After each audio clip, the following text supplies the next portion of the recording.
మీరు రాకండి అక్క ప్లీజ్.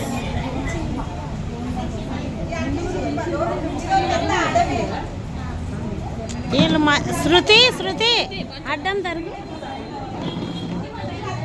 అక్క. ఈమె వచ్చింది మధ్యలో.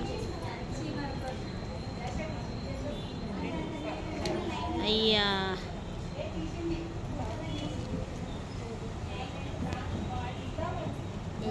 తీసిన వీడియోస్ మీ గ్రూప్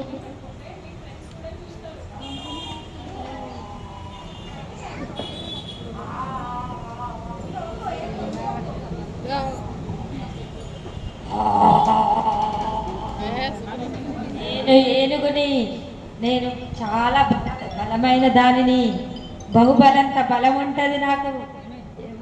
అందరూ భయపడతారు నన్ను చూస్తే, చాలా పెద్దగా కనబడతాను.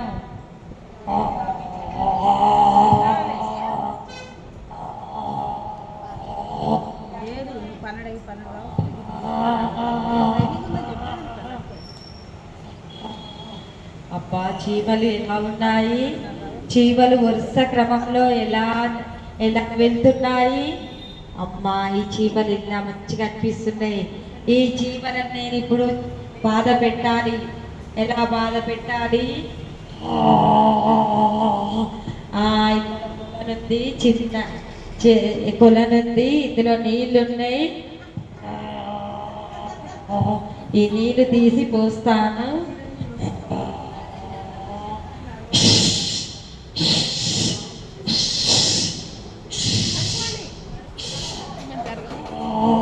అక్క కొంచెం వెనక్కి రా నువ్వు.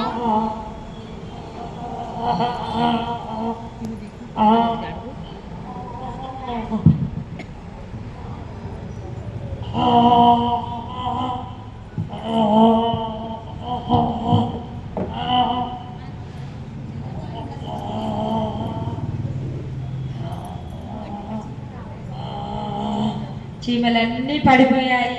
కొన్ని చీమలలో నీళ్ళలో వెళ్ళిపోయాయి, నీళ్ళలో మునిగిపోయాయి.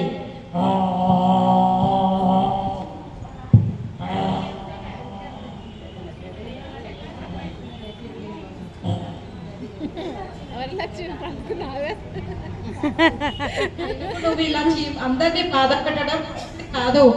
ఈ అడవికి నువ్వే రాజుమో కానీ నువ్వు ఈ పద్ధతిని మార్చుకోవాలి. నీకేం తెలుసు? నీకేం తెలియదు. నా ఇష్టం, నేను ఇలాగే చేస్తాను. ఏనుగుకి ఎలాగైనా మనం బుద్ధి చెప్పాలి. మనం అందరం మనము బలం చూసి ఏనుగు మనల్ని బాధ పెడుతుంది కదా. ఏనుగు మనము మీదకు వచ్చినప్పుడు మన గడ్డిలో దూరాలి, దూరి మనం కుట్టాలి. ఎంత ఎంత మనకు అపకారం చేస్తుందో మనం కూడా బాధ పెడితే తెలుస్తుంది. బాధ అనేది తెలుస్తుంది ఏనుగుకు. మనము గడ్డిలో దూరి చుట్టుకు మనం కరవాలి. ఈరోజు ఇక్కడ గడ్డి కనబడుతుంది. ఇక కొద్దిసేపు రాము. తొండంలో దూరేది, తొండంలో దూరేది.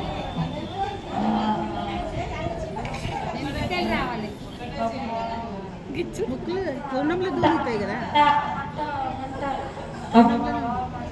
మంట మంట అబ్బా మంట.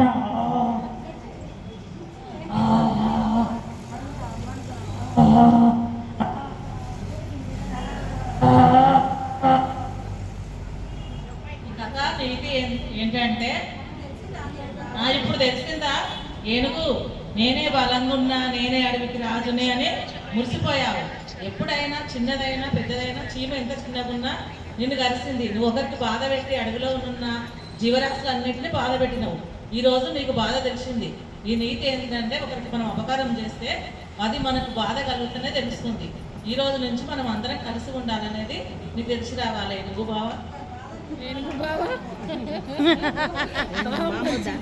బాధ ఏంటో నాకు తెలిసింది. ఇక నుండి నేను బాధ పెట్టను, ఏ జంతువుని కూడా బాధ పెట్టను. కలిసి